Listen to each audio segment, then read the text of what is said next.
Halo, selamat pagi Bapak, Ibu, dan Saudara-saudari yang dikasihi oleh Tuhan. Kita berjumpa lagi dalam Salam Pagi. Mari kita berdoa sebelum kita membaca dan merenungkan firman Tuhan. Tuhan Allah yang mengasihi kami, terima kasih untuk hari yang baru, dan biarlah melalui firman-Mu Tuhan menolong kami. Di dalam nama Tuhan Yesus kami berdoa. Amin.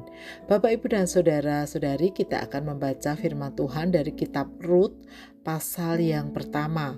Demikian, pada zaman para hakim memerintah, terjadi kelaparan di tanah Israel. Seorang dari Bethlehem di Yehuda bersama istri dan kedua anaknya laki-laki pergi ke daerah Moab untuk menetap sebagai pendatang. Nama orang itu Elimelek, nama istrinya Naomi, nama kedua anaknya Mahlon dan Gileon. Semuanya orang Efrata dari Bethlehem di Yehuda. Mereka tiba di daerah Moab dan tinggal di sana. Kemudian Elimelek, suami Naomi, mati, meninggalkan Naomi dengan kedua anaknya. Keduanya memperistri perempuan Moab. Yang pertama bernama Orpa, yang kedua bernama Rut. Mereka menetap di sana kira-kira 10 tahun. Lalu Mahlon dan Gileon, dua-duanya mati. Perempuan itu kehilangan kedua anaknya dan suaminya. Kemudian ia berkemas bersama kedua menantunya dan pulang dari daerah Moab. Sebab di daerah Moab ia mendengar bahwa Tuhan telah memperhatikan umatnya dan memberi mereka makanan. Ia berangkat dari tempat tinggalnya bersama kedua menantunya. Ketika mereka sedang di perjalanan pulang di tanah Yehuda, Naomi berkata kepada kedua menantunya, "Pergilah, pulanglah masing-masing ke rumah ibunya. Kiranya Tuhan menunjukkan kasih setianya kepadamu seperti yang telah kamu tunjukkan kepada mereka yang meninggal itu dan kepadaku. Kiranya atas karunia Tuhan kamu mendapat perlindungan masing-masing di rumah suamimu." Ia mencium mereka, lalu mereka menangis dan dengan suara keras. Mereka bahkan berkata kepadanya, "Kami mau pulang bersamamu kepada bangsamu." Tetapi Naomi berkata, "Pulanglah anak-anakku, untuk apa kamu pergi bersamaku?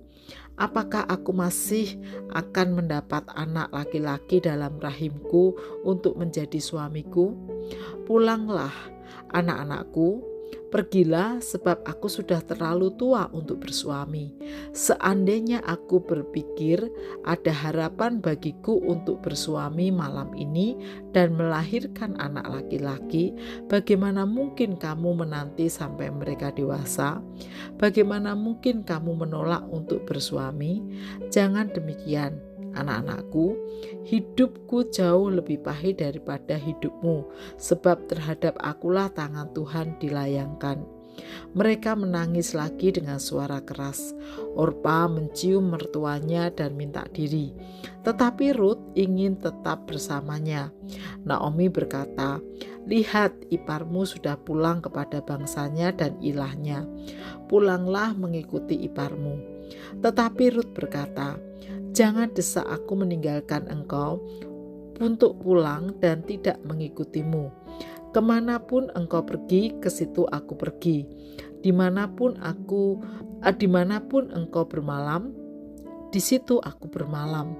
Bangsamulah bangsaku dan Allahmulah Allahku. Dimanapun engkau mati, di situ aku mati dan dikuburkan. Kiranya Tuhan menghukum aku dengan berat, bahkan lebih lagi jikalau ada yang memisahkan aku dari engkau kecuali maut."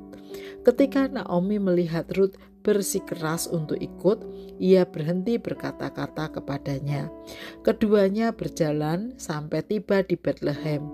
Ketika mereka tiba di Bethlehem, seluruh kota itu gempar karena mereka.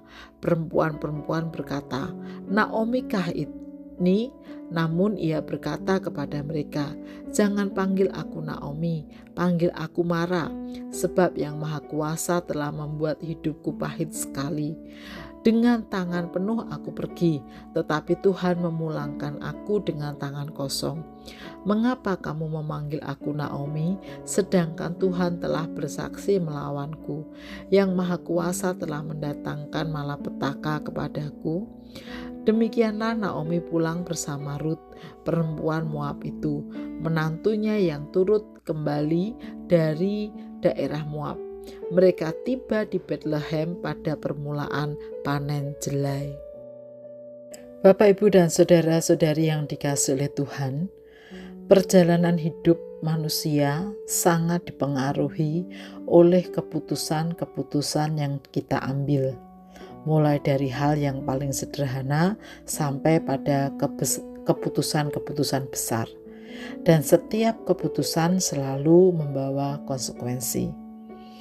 Dari teks yang kita baca, kita bisa belajar dan melihat keputusan Naomi dan suami serta kedua anak laki-lakinya meninggalkan tanah Israel yang sedang dilanda kelaparan adalah keputusan yang sangat besar, karena itu berarti mereka harus meninggalkan tanah kelahiran mereka dan memulai hidup yang baru di negeri asing, tentu dengan harapan supaya bisa mencukupkan kebutuhan dan melanjutkan kehidupan.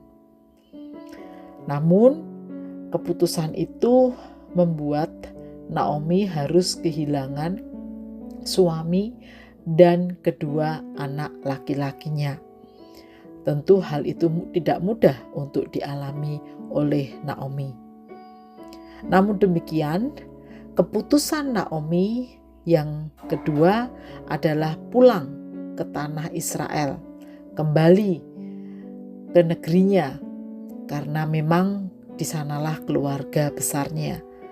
Dan dia tinggal sendiri karena ditinggal oleh suami dan anak-anaknya.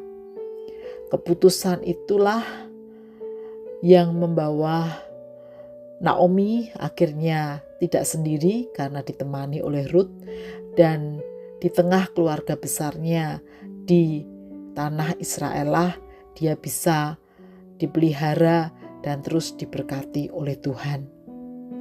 Sementara itu, keputusan Rut untuk terus mengikuti Naomi meskipun ditinggalkan oleh suami yang adalah anak Naomi, tidak hanya sekedar karena sayang kepada mertuanya atau Naomi, tapi merupakan keputusan iman.